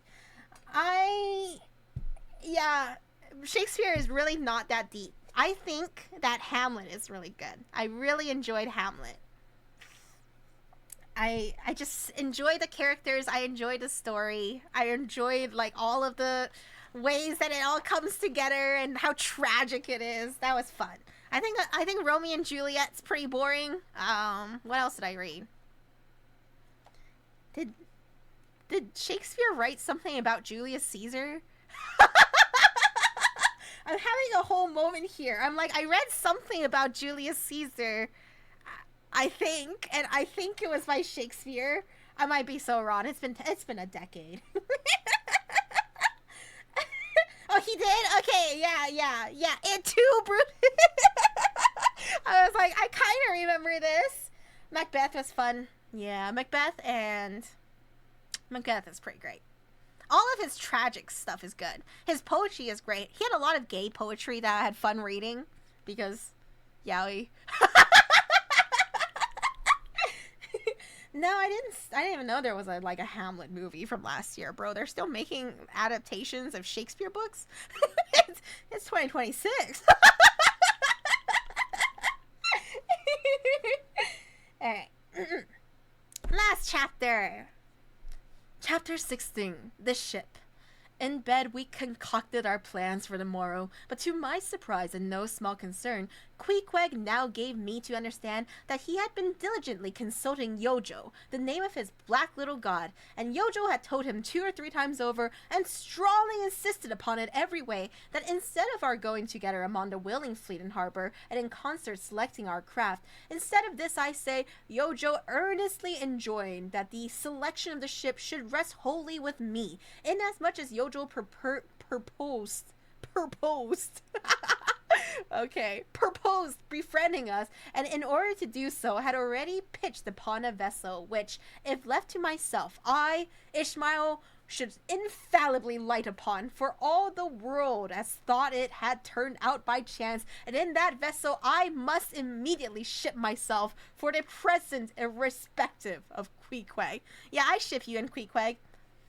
I have forgotten to mention that in many things, Queequeg placed great confidence in the excellence of Yojo's judgment and surprising forecasts of things, and cherished Yojo with considerable esteem as a rather good sort of god, who perhaps meant well enough upon the whole, but in all cases did not succeed in his benevolent designs. Now, this plan of Queequeg's, or rather Yojo's, touching the selection of our craft, I did not like that plan at all.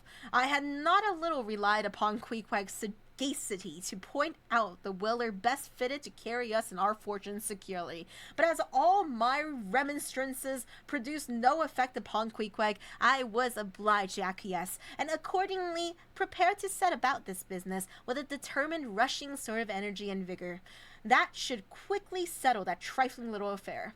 Next morning early, leaving Queequeg shut up with Yojo in our little bedroom, for it seemed that it was some sort of Lent or Ramadan or day of fasting, humiliation and prayer with Queequeg and Yojo that day.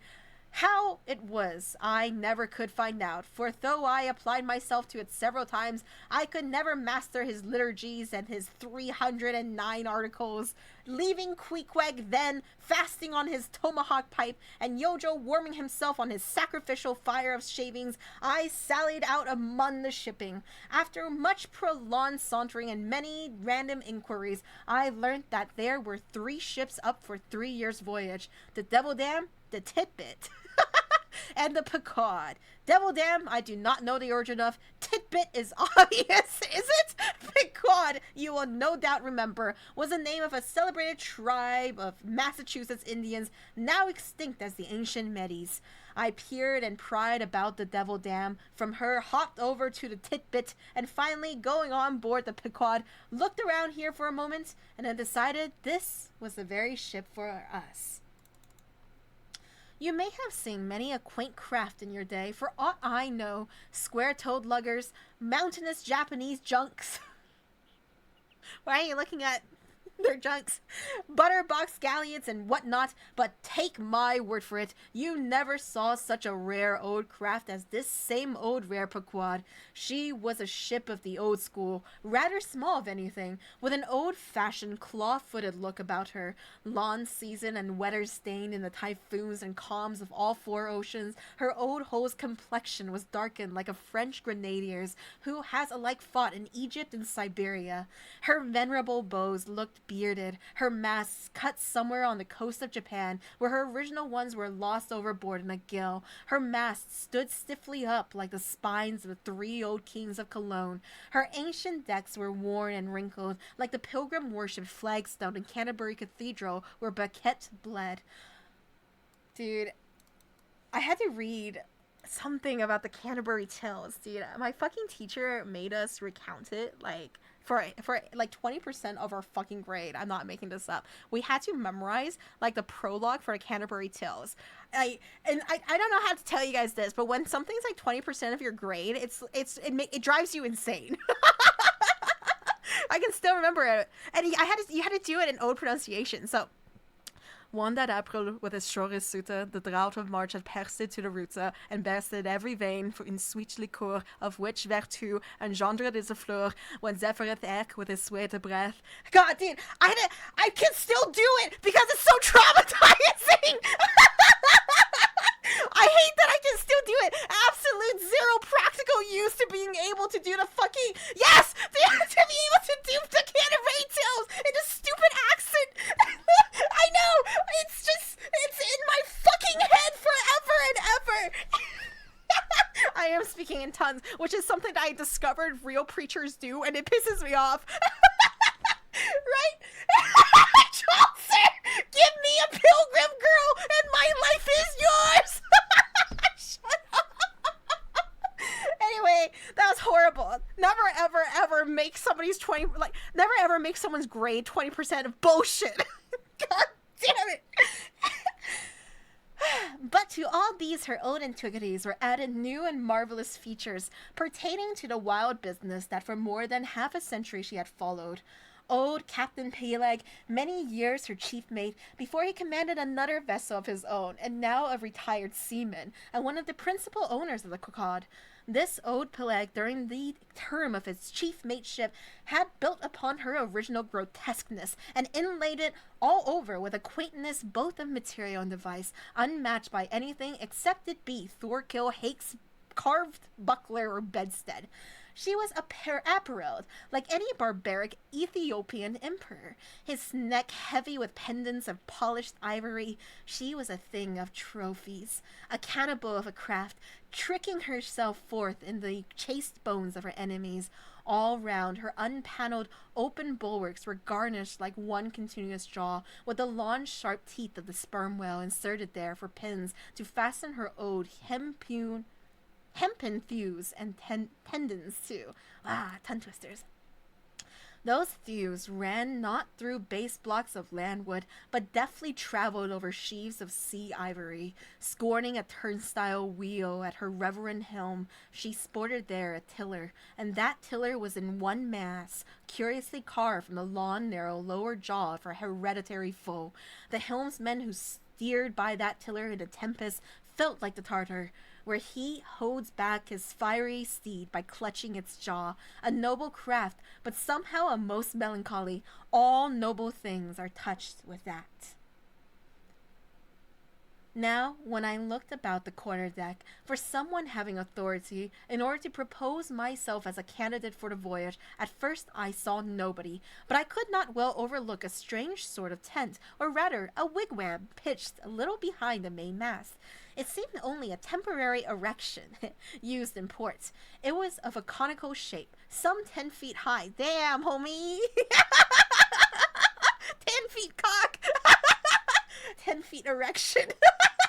Some 10 feet high, consisting of the long, huge slabs of limber black bone taken from the middle and highest part of the jaws of the right whale, planted with their broad ends on the deck. A circle of these slabs laced together, mutually sloped towards each other, and at the apex united in a tufted point where the loose hair fibers waved to and fro like the top knot on some old head. A triangular opening faced towards the bows of the ship, so that the insider commanded a complete view forward. And half concealed in this queer tenement, I at length found one. Just thinking of cock.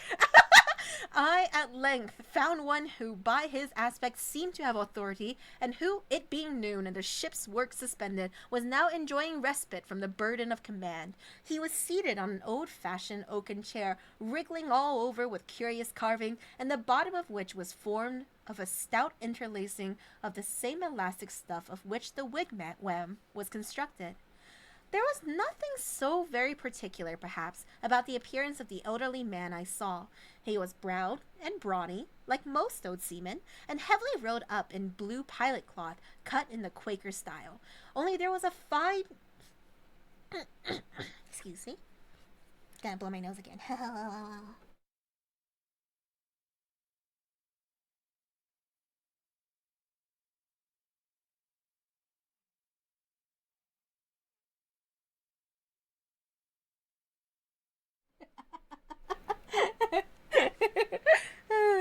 Hey, Vinhub, and yes, you're not wrong, TNT. This is straight up just a man who loved cocks. He just loves big, strong guys with hard, long masts.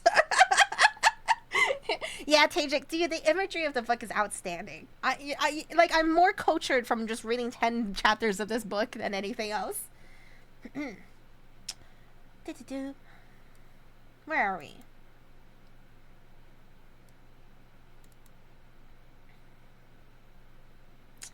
Let's start here. He was brown and brawny, like most old seamen, and heavily wrote up in a blue pilot cloth, cut in the Quaker style.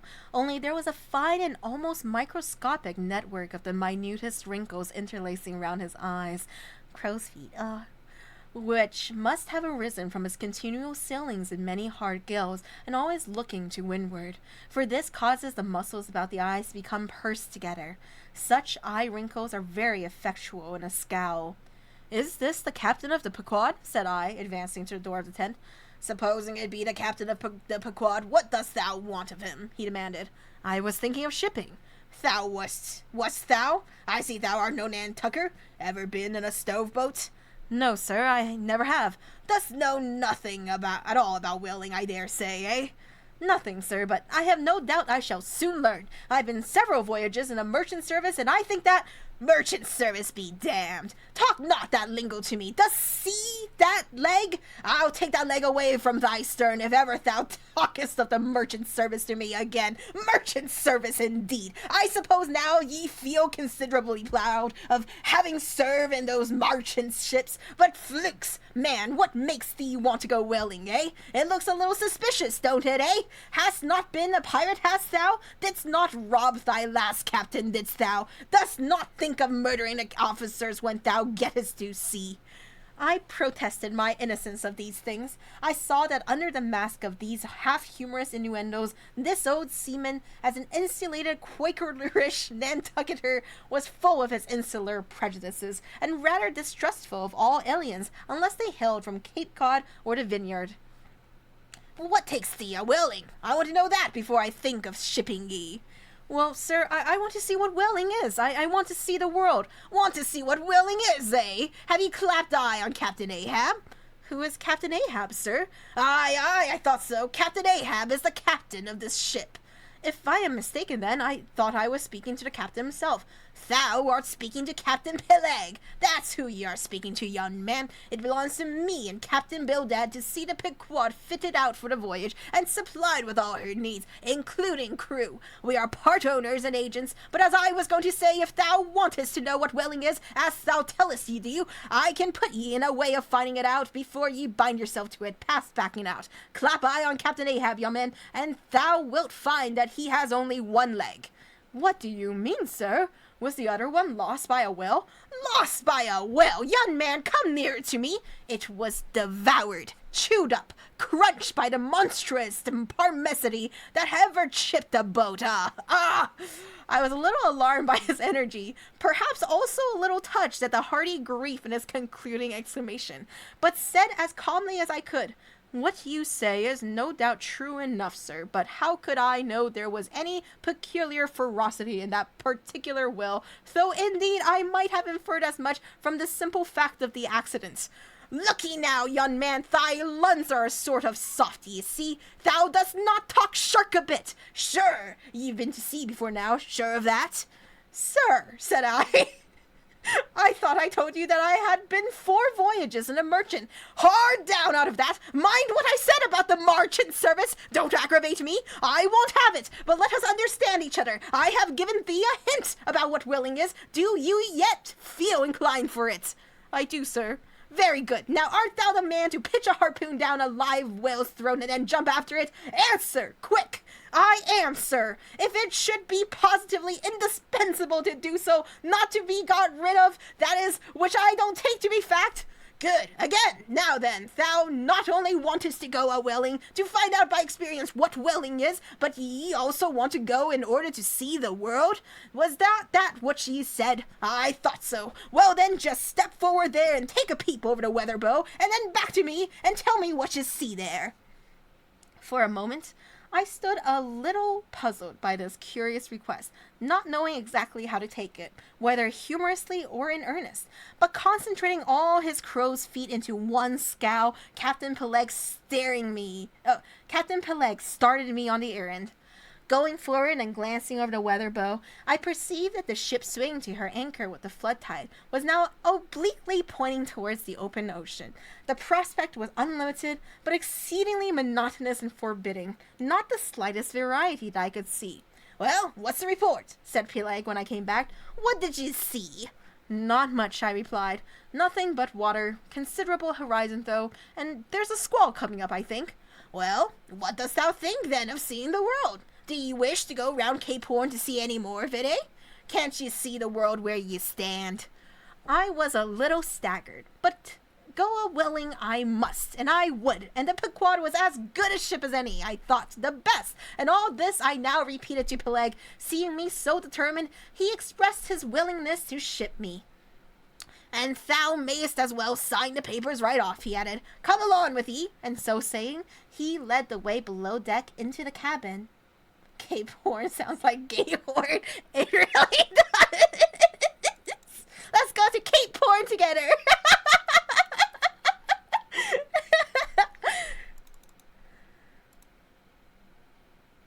Seated on the transom was what seemed to me a most uncommon and surprising figure. It turned out to be Captain Bildad, who, along with Captain Peleg, was one of the largest owners of the vessel, the other shares, as it's sometimes the case in these ports, being held by a crowd of old annuitants, widows, fatherless children, and chancery wards, each owning about the value of a timberhead, or a foot of a plank, or a nail or two in a ship. People in Nantucket invest their money in whaling vessels, the same way that you do yours in approved state stocks, bringing in good interest. He thinks I do stocks. He thinks that I can afford stocks. Oh, Ishmael. Now, Bildad, like Peleg, and indeed many other Nantucketers, was a Quaker, the island having been originally settled by that sect, and to this day its inhabitants in general retain in an uncommon measure the peculiarities of the Quaker, only variously and anomalously modified by things altogether alien and heterogeneous. For some of these same Quakers are the most sanguinary of all sailors and whale hunters. They are fighting Quakers. They are Quakers with a vengeance. This is such an indicator. So true. Hey, Ice! Hope you're doing good. So, there are instances among them of men who named with scripture names a singularly common fashion on the island, and in childhood naturally imbibing the stately dramatic thee and thou of the Quaker idiom, still, from the audacious daring and boundless adventure of their subsequent lives, strangely blend with these unoutgrown peculiarities 1,000 bold dashes of character not unworthy a Scandinavian sea king or a poetical pagan Roman, and when these things unite in a man of greatly superior natural force, with a globular brain and a ponderous heart, who has also by the stillness and seclusion of many long night watches in the remotest waters, and beneath constellations never seen here at the north, been led to think untraditionally and independently, receiving all nature's sweet or savage impressions fresh from her own virgin voluntary and confiding breath, and thereby chiefly, but with some help from accidental advantages, to learn a bold and nervous, lofty language that man makes one in a whole nation's census, a mighty pageant creature, formed for noble tragedies. Nor will it at all detract from him, dramatically regarded, if either by birth or other circumstances he have what seems a half-wilful overruling morbidness at the bottom of his nature. For all men tragically great are made so through a certain morbidness. Be sure of this, O young ambition.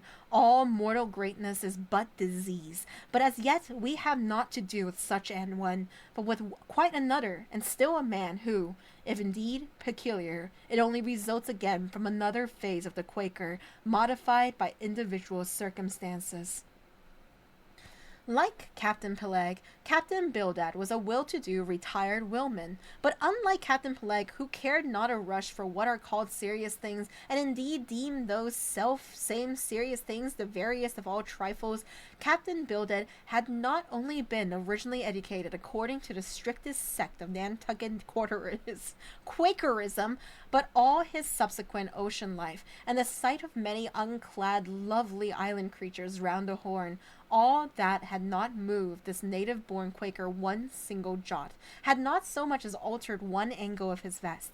Still, for all this immutableness, was there some lack of common consistency about worthy Captain Bildad, though refusing from conscientious scruples to bear arms against land invaders, yet himself had illimitably invaded the Atlantic and Pacific, and though a sworn foe to human bloodshed, yet had he in his straight-bodied coat spilled tons upon tons of Leviathan gore.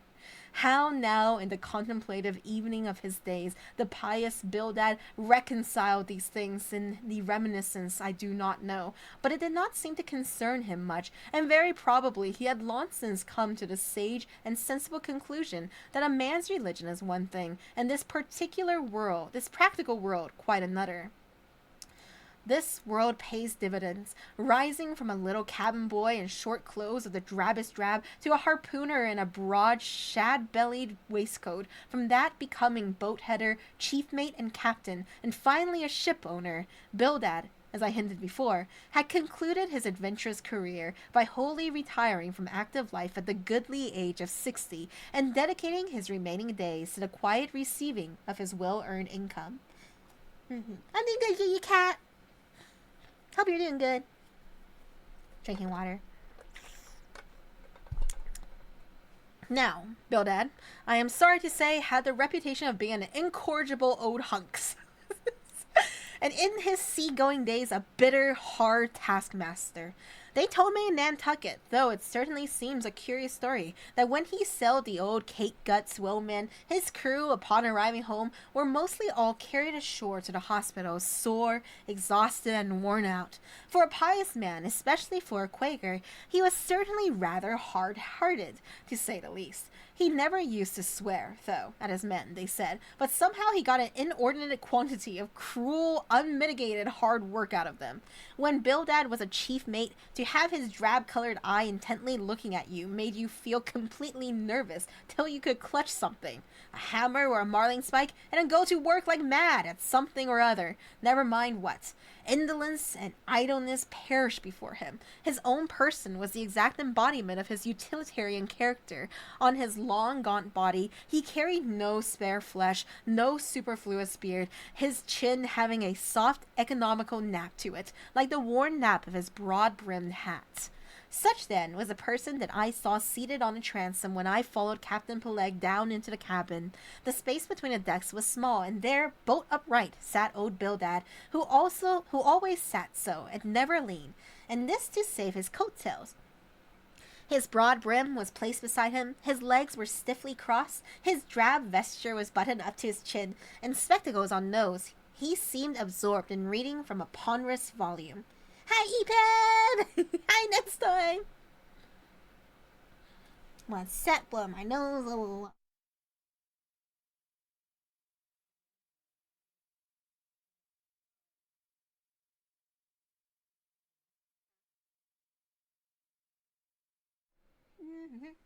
Hi. Oh, shit. Hello? Hi! White whale, holy grail! Where am I? Bildad, cried Captain Peleg. At it again, Bildad, eh? Ye have been studying those scriptures now for the last 30 years, to my certain knowledge. How far are you got, Bildad? As if long habituated to such profane talk from his old shipmate, Bildad, without noticing his present irreverence, quietly looked up, and seeing me, glanced again inquiringly towards Peleg. He says he's our man, Bildad, says Peleg. He wants the ship. Thus thee, says Bildad in a hollow tone, and turning round to me. I dust, I said. Said I, unconsciously. He was so intense a Quaker. What do you think of him, Bildad? Said Peleg. He'll do, said Bildad, eyeing me, and then went on spelling away at his book in a mumbling tone quite audible. Damn, recruited, that fast. What about our boy Queequeg, though? I thought him the queerest old Quaker I ever saw, especially as Peleg, his friend and old shipmate, seemed such a blusterer, but I said nothing, only looking round me sharply.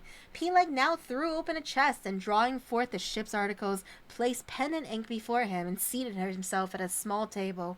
I began to think it was high time to settle with myself at what terms I would be willing to engage for the voyage. I was already aware that in the whaling business they paid no wages, but all hands, including the captain, received certain shares of the profits called lays, and that these lays were proportioned to the degree of importance pertaining to the respective duties of the ship's company.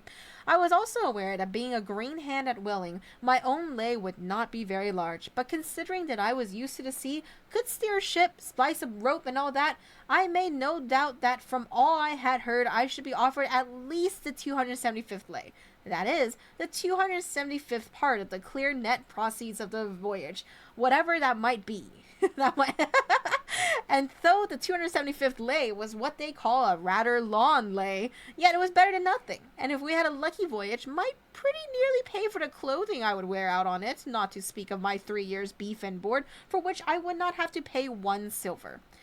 It might be thought that this was a poor way to accumulate a princely fortune, and so it was, a very poor way indeed. But I am one of those that never take on about princely fortunes, and am quite content if the world is ready to board and lodge me, while I am putting up at this grim sign of the thunder cloud. Upon the whole, I thought that the 275th lay would be about the fair thing, but would not have been surprised had I been offered a 200th, considering I was of a broad-shouldered make. But one thing, nevertheless, that made me a little distrustful about receiving a generous share of profits with this. Ashore, I had heard something of both Captain Peleg and his unaccounted old crony Bildad, how that they, being the principal proprietors of the Pequod, therefore the other and more inconsiderable and scattered owners, left nearly the whole management of the ship's affair to these two, and I did not know but what the stingy old Bildad might have a mighty deal to say about shipping hands, especially as I now found him on board the Pequod, quite at home here in the cabin, and reading his Bible as if at his own fireside. Now, while Peleg was vainly trying to mend the pen with his jackknife, old Bildad, to my no small surprise, considering that he was such an interested party in his proceedings, Bildad never heeded us, but went on mumbling to himself out of his book, "Lay not up for yourself treasures upon earth where Well, Captain Bildad, interrupted Peleg, what do you say? What lay shall we give the young man? Thou knowest best, was a sepulchral reply. I love him. I love how he's just so, like, bland, and his homie is so active. I love a good red Oni and blue Oni dynamic. Thou knowest best. The 777th wouldn't be too much, would it? Where moth and rust do corrupt, but lay. Lay indeed, thought I, and such a lay! The 777th! Well, old Bildad, you are determined that I, for one, shall not lay upon...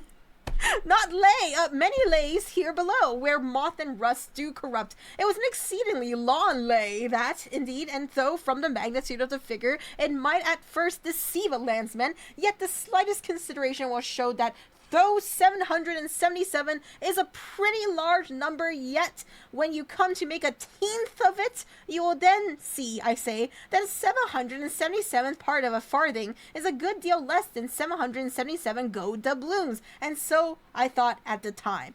Why, blast your eyes, Bildad, cried Peleg, thou dost not want to swindle this young man. He must have more than that. 777th, again said Bildad, without lifting his eyes, and then went on mumbling, for where your treasure is, there will be your heart be also. I am going to put him down for the 300th, said Peleg. Do you hear that, Bildad? The 300th lay, I say. Bildad laid down his book, and turning solemnly towards him, said, Captain Peleg, thou hast a generous heart, but thou must consider the duty thou owest to the other owners of this ship, widows and orphans, many of them, and that if we too abundantly reward the labors of this young man, we may be taking the bread from those widows and those orphans. The 777th lay, Captain Peleg. Thou, Bildad, roared Peleg, starting up and clattering about the cabin. Blast thee, Captain Bildad! If I had followed thy advice in these matters, I would afore now had a conscience to lug about that would be heavy enough to founder the largest ship that ever sailed round Cape Horn. Captain Peleg, said Bildad steadily, thy conscience may be drawing 10 inches of water, or 10 fathoms, I can't tell, but as thou art still an impenitent man, Captain Peleg, I greatly fear lest thy conscience be but a leaky one, and will in the end sink thee foundering down to the fiery pit, Captain Peleg. Fiery pit! Fiery pit! Ye insult me, man, past all natural bearing. Ye insult me. It's an all-fired outrage to tell any human creature that he's bound to hell. Flukes and flames! Bildad, say that to me again! Stark my sobles, but I'll swallow a live goat with all his hair and horns on! Out of the cabin, ye canting, drab-colored son of a wooden gun! A straight wake with ye! As he thundered out this, he made a rush at Bildad, but with a marvelous oblique sliding celerity, Bildad for that time eluded him. Alarmed at this terrible outburst between the two principal and responsible owners of the ship, and feeling half a mind to give up all idea of sailing in a vessel so questionably owned and temporarily commanded, I stepped aside from the door to give egress to Bildad, who, I made no doubt, was all eagerness to vanish from before the awakened wrath of Peleg. My reading is just too soothing. Good night.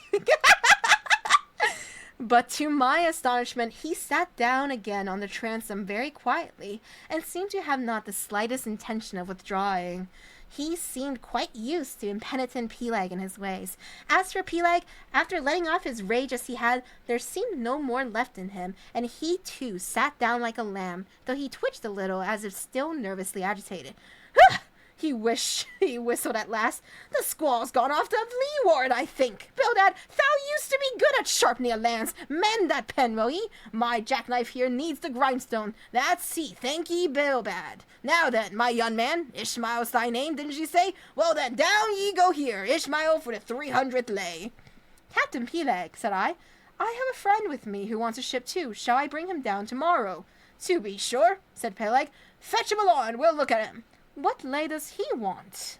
Oh, sorry, Bildad.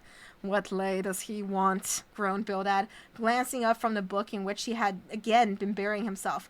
Oh, never mind thee that, Bildad, said Peleg. Has he ever whaled any? Turning to me. Killed more whales than I can count, Captain Peleg. Well, bring them along then. And, after signing the papers, off I went, nothing doubting but that I had done a good morning's work, and that the Pequod was the identical ship that Yojo had provided to carry Queequeg and me around the Cape. But I had not yet proceeded far, when I began to bethink me that the captain with whom I was to sail yet remained unseen by me, though, indeed, in many cases, a whale ship will be completely fitted out and receive all her crew on board ere the captain makes himself visible by arriving to take command, for sometimes these voyages are so prolonged, and the shore intervals at home so exceedingly brief, that if the captain have a family or any absorbing concern of that sort, he does not trouble himself much about his ship in port, but leaves her to the owners till all is ready for sea.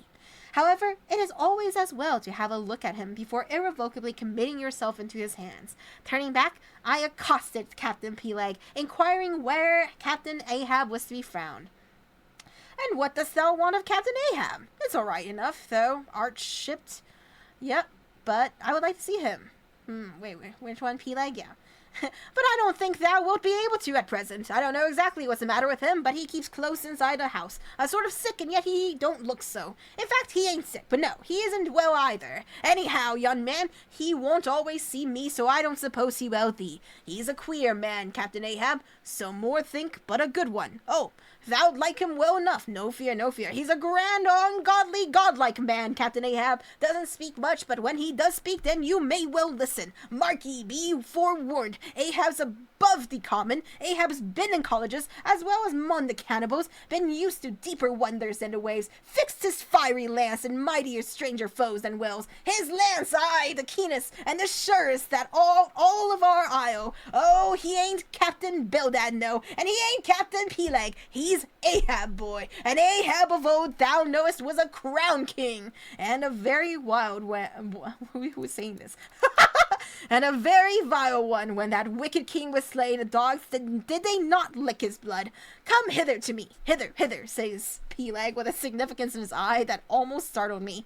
Look ye, lad, never say that on board the Pequod. Never say it anywhere. Captain Ahab did not name himself. 'Twas a foolish, ignorant whim of his crazy widowed mother, who died when he was only a 12-month-old, and yet the old squaw, Tistig at Gayhead, said that the name would somehow prove prophetic, and perhaps other fools like her may tell thee the same. I wish to warn thee, it's a lie. I know Captain Ahab well. I've sailed with him as mate years ago. I know what he is, a good man, not a pious good man like Bildad, but a swearing good man, something like that, only there's a good deal more of him. I know that he was never ever jolly, and I know that on the passage home he was a little out of his mind for a spell, but it was the sharp-shooting pains in his bleeding stump that brought that about, as anyone may see. I know, too, that ever since he lost his leg last voyage by that accursed whale, he's been a kind of moody, desperate moody, and savage sometimes, but that Well, pass off, and once for all, let me tell thee and assure thee, young man, it's better to sail with a moody good captain than a laughing bad one. So, goodbye to thee, and run not Captain Ahab, because he happens to have a wicked name.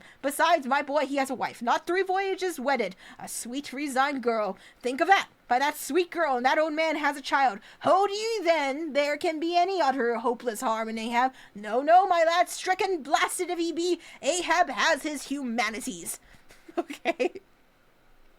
As I walked away, I was full of thoughtfulness. What had been incidentally revealed to me of Captain Ahab filled me with a certain wild vagueness of painfulness concerning him, and somehow, at the time, I felt a sympathy and a sorrow for him. But for I don't know what, unless it was the cruel loss of his leg. And yet I also felt a strange awe of him. But that sort of awe, which I cannot at all describe, was not exactly awe. I do not know what it was, but I felt it, and it did not disincline me towards him, though I felt impatience at what seemed like a mystery in him, so imperfectly as he was known to me then.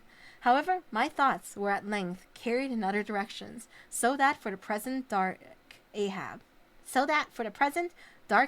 slipped my mind. I know, he has been watching Ahab for years. You're so sweet, Zacharian. I love voicing like wild characters for D&D and children's books. Like, just want to be one of these zany little characters, dude. Thank you guys so much for joining me for Moby Dick Part 3. I'll see you guys next Monday for Moby Dick Part 4. I had a lot of fun. I love reading this to you guys. I'm always happy I get to read it with you guys. Yay! Thank you guys for joining me. Let's see. Make sure you come to the Twitter, to the Discord, to the YouTube, all that good stuff. And if any of my Jazz Idol girlies are streaming, let me know now so I can raid them. If not, give me a second to find someone to raid. Yeah. Oh, we're not getting Mutagenics today. I'll play Mutagenics with you guys tomorrow or the day after. One of those days. If you don't see me tomorrow, you'll see me the day after.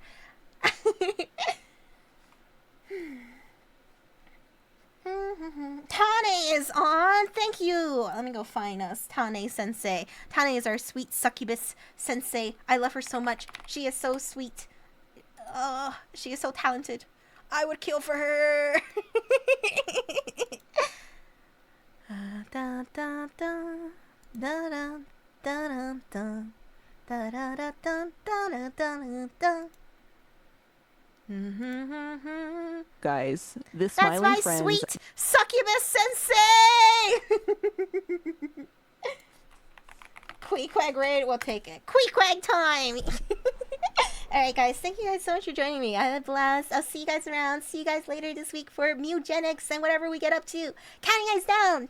10, 9, 8, 7, 6, 5, 4, 3, 2, 1. Ghost night. Take care, take care. See you guys tomorrow or the day after. Bye-bye.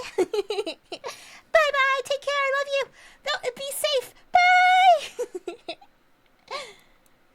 Quick.